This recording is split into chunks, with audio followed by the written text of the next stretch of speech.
Hate crimes are a bias-motivated form of criminal action that are intended to harm people of diverse ethnic group, race, sexual orientation, religion, or minority group status. Many people like Emmett Till, Rodney King, Martin Luther King, and Trayvon Martin experienced these actions.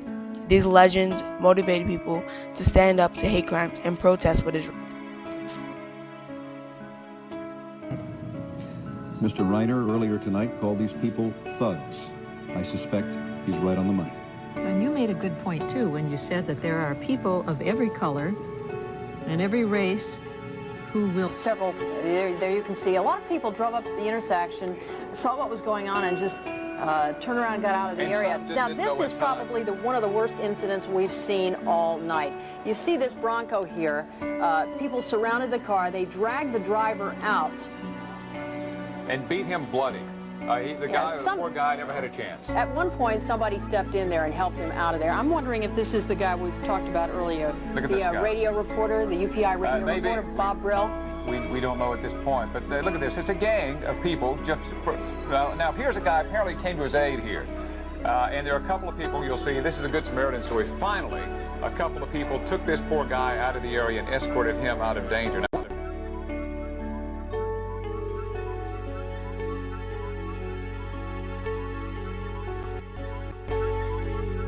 Martin Luther King was an American pastor, activist, humanitarian, and leader in the African American civil rights movement.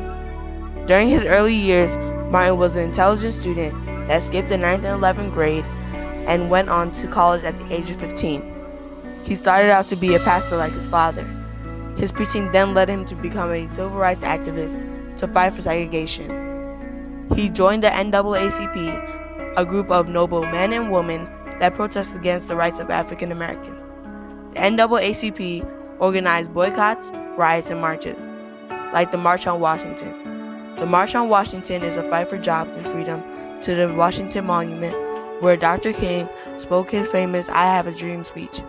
This speech is a legend to everyone, where Dr. King expresses his focus for a great American future and equality for all. Till this day, people acknowledge his speech. Martin continued to express his thoughts about society through his speeches, and this encouraged many blacks to fight for change.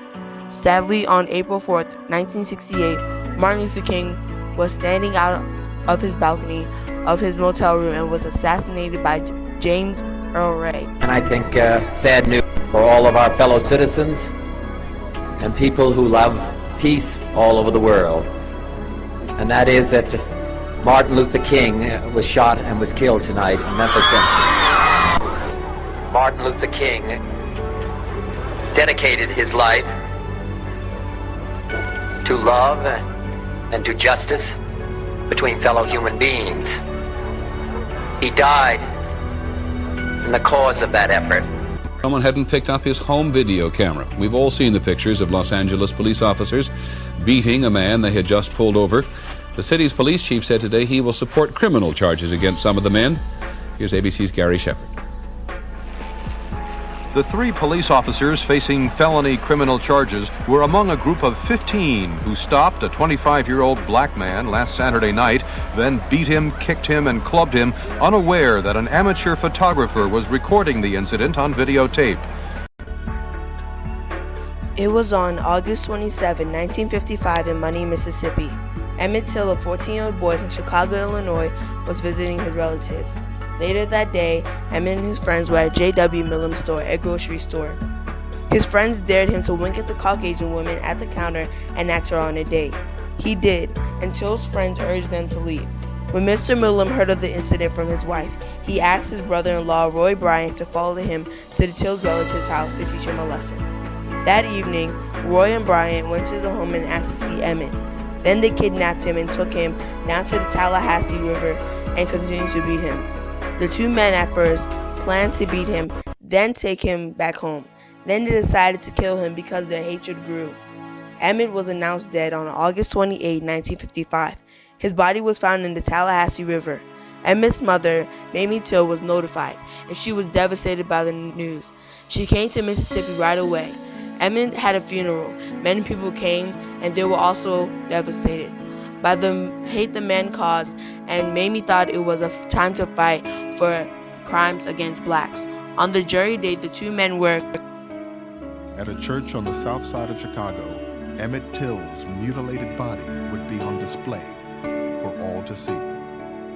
It was on a Sunday afternoon. I won't ever forget, it was a Sunday afternoon. The church was very calm, the line was very orderly. I thought that pretty soon the crowd would die down. It looked like all of Chicago was there. Well, they brought the children with them because Emmett was 14 years old, and they wanted the younger kids to see what happened to Emmett. They were mad, they were angry. And as we were led into the church, my girlfriends and myself, we walked up to the casket, and it was covered with glass. And we all looked down. This was our friend laying, looking like a monster.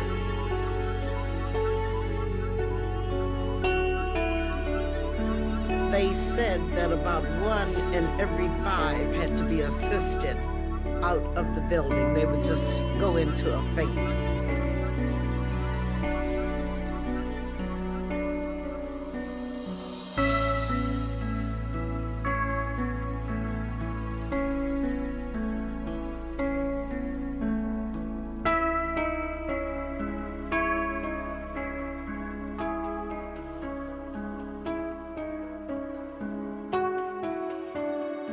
That's ignited fierce passions across the nation as allegations of racism and miscarriage of justice tear apart a small Florida town. 3 weeks ago, Trayvon Martin, an unarmed black teenager, was shot down by a white neighborhood watchman who claimed self-defense and has not at this point been arrested.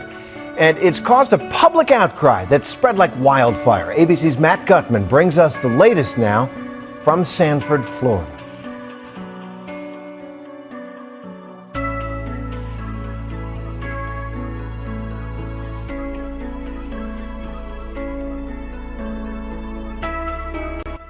Hey, every person of color, isn't how they appear to you? All young blacks don't attack. My life was taken for nothing, but simply the fact I was a young black.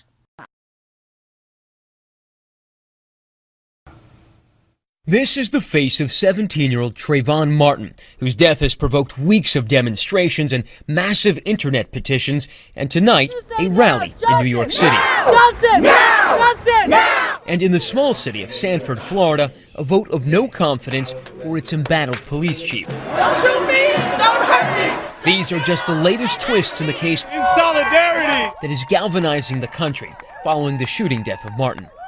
On February 26, he left his father's fiance's house to buy Skittles and iced tea during the NBA All-Star game, making his way along this path.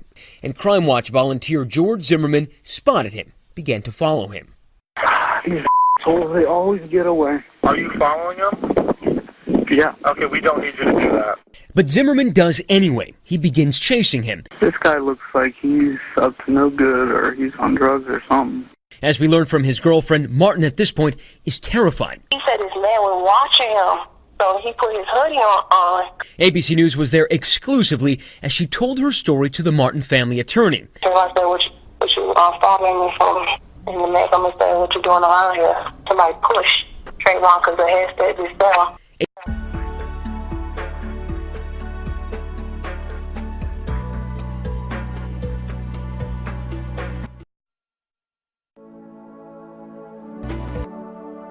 How many have to die?